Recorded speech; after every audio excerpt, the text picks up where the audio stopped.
প্রিয় অষ্টম শ্রেণীর শিক্ষার্থীরা, শুভেচ্ছা নিও।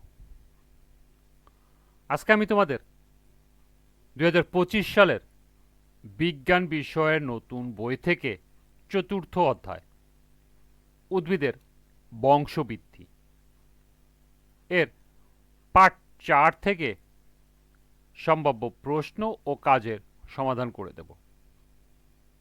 প্রথমে তোমাদের বলবো, যারা আমার চ্যানেলটি সাবস্ক্রাইব করো নাই তারা আমার চ্যানেলটি সাবস্ক্রাইব করবে এবং আমার সাথে থাকবে।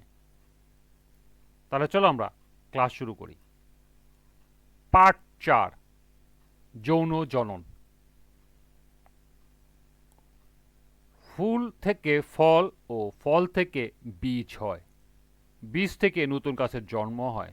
এভাবে একটি সপুষ্পক উদ্ভিদ যৌন জননের মাধ্যমে বংশ বৃদ্ধি করে। তাই ফুল উদ্ভিদের যৌন জননের জন্য গুরুত্বপূর্ণ অঙ্গ। প্রথমে আছে ফুল। তোমার বাড়ির আশেপাশে বহু ফুল ফুটে থাকে। এগুলো থেকে কয়েকটি এনে পর্যবেক্ষণ করে দেখো তুমি কি সব কয়টি ফুলে মোট 5টি অংশ, যেমন পুষ্পাক্ষ, বীতি, দল বা পাপড়ি, পুংকেশর এবং গর্ভকেশর দেখতে পেয়েছো? যদি 5টি অংশ পেয়ে থাকো তবে ফুলগুলো সম্পূর্ণ ফুল।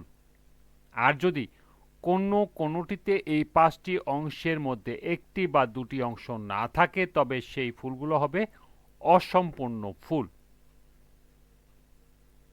কখনো কখনো ফুলে এই 5টি অংশ ছাড়াও বীতির নিচে একটি অতিরিক্ত অংশ দেখা যায়। একে উপবৃতি বলে। জবা ফুলে এমন উপবৃতি দেখা যায়। আবার কোনো কোনো ফুলে বৃন্ত থাকে। এগুলো সবৃন্তক ফুল, এবং যে ফুলগুলোতে বৃন্ত থাকে না সেগুলোকে অবৃন্তক ফুল বলে। এরপর একটি ফুলের বিভিন্ন অংশের ব্যাখ্যা দেওয়া আছে। এগুলো তোমরা অবশ্যই বাসায় ভালো করে পড়ে নেবে, কারণ এখান থেকে তোমাদের প্রশ্ন হতে পারে।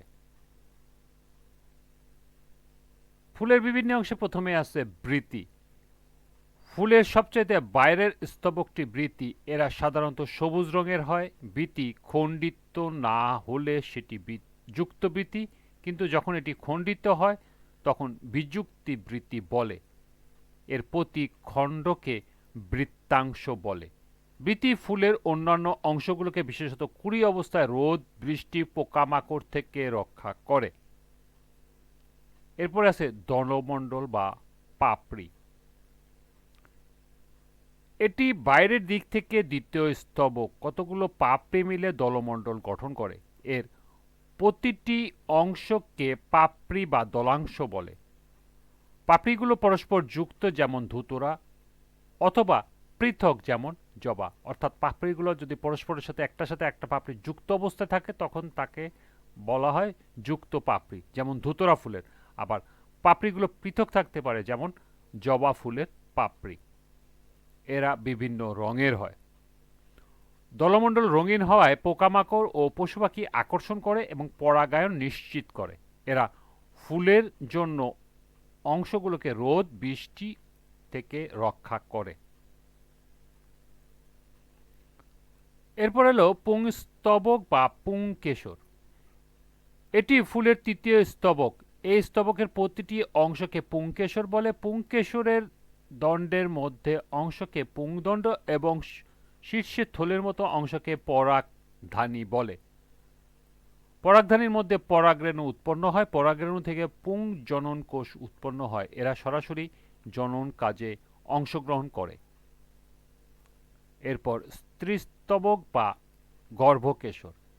এটি ফুলের চতুর্থ স্তবক। এক বা একাধিক গর্ভপত্র নিয়ে একটি স্ত্রী স্তবক গঠিত হয়। একের অধিক গর্ভপত্র সম্পূর্ণভাবে পরস্পরের সাথে যুক্ত থাকে তাকে যুক্ত গর্ভপত্রী, আর আলাদা থাকলে বিযুক্ত গর্ভপত্রী বলে। একটি গর্ভপত্রের 3টি অংশ, যথা গর্ভাশয়, গর্ভদণ্ড ও গর্ভমণ্ডু। গর্ভাশয়ের ভিতরে ডিম্বক সাজানো থাকে। ডিম্বকে স্ত্রীর জনন কোষ বা ডিম্বাণু সৃষ্টি হয়। এরা পুংস্তবকের মতো সরাসরি জনন কাজে অংশগ্রহণ করে। বৃতি ও দলমণ্ডল ফুলের সাহায্যকারী স্তবক এবং পুংস্তবক ও স্ত্রী স্তবককে অত্যাবশ্যকীয় স্তবক বলে। থ্যালামাস ও পুষ্পপত্রাধার এরা এই অংশ উপরের সবগুলো স্তবককে ধারণ করে। এরপর আছে পুষ্পমঞ্জরি। পুষ্পমঞ্জরি তোমরা সবাই দেখেছো, কাণ্ডের শীর্ষ মুকুল বা কাক্ষিক মুকুল থেকে উৎপন্ন একটি শাখায় ফুলগুলো বিশেষ একটি নিয়মে সাজানো থাকে।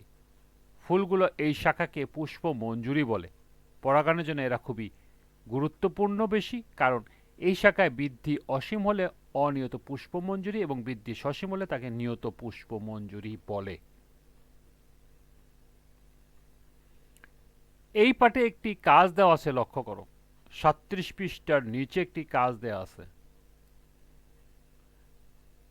একটি জবা ও একটি ধুতরা ফুল সংগ্রহ করো এবং এর বিভিন্ন অংশ আলাদা করে দেখাও। তো চলো এখন আমরা এই কাজের সমাধান দেখে নিই। এর সমাধান হবে, একটি জবা ফুলের বিভিন্ন অংশ আলাদা করে নিম্নে দেখানো হলো। এখানে একটি জবা ফুলের বিভিন্ন অংশ দেখানো হচ্ছে, তার মধ্যে এটি হলো পুষ্পবৃন্ত বা ফুলের বোটা, এটা পুষ্পাক্ষ, এটা বৃত্তাংশ বা বৃতি। এরপর এগুলো হলো হলুদ অংশগুলো হলো পাপড়ি, এটা হলো পুংকেশর। পুংকেশরের উপরের অংশটাকে বলা হয় পরাগধানী এবং দণ্ডটাকে বলা হয় পরাগদণ্ড। আর মাঝেরটাকে বলা হয় স্ত্রী স্তবক বা স্ত্রী কেশর। তার মধ্যে উপরে থাকে গর্ভমণ্ডু, মাঝখানে দণ্ডের মতো অংশটাকে বলা হয় গর্ভদণ্ড এবং নিচে গোল অংশটাকে বলা হয় গর্ভাশয়।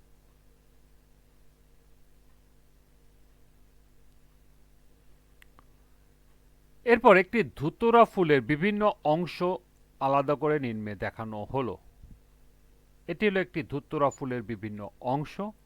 নিচে আছে বৃন্ত, এরপর বৃতি। ধুতরা ফুলের বৃতি থাকে যুক্ত, দলমণ্ডল বা পাপড়িও থাকে যুক্ত, মানে একসাথে লাগানো থাকে।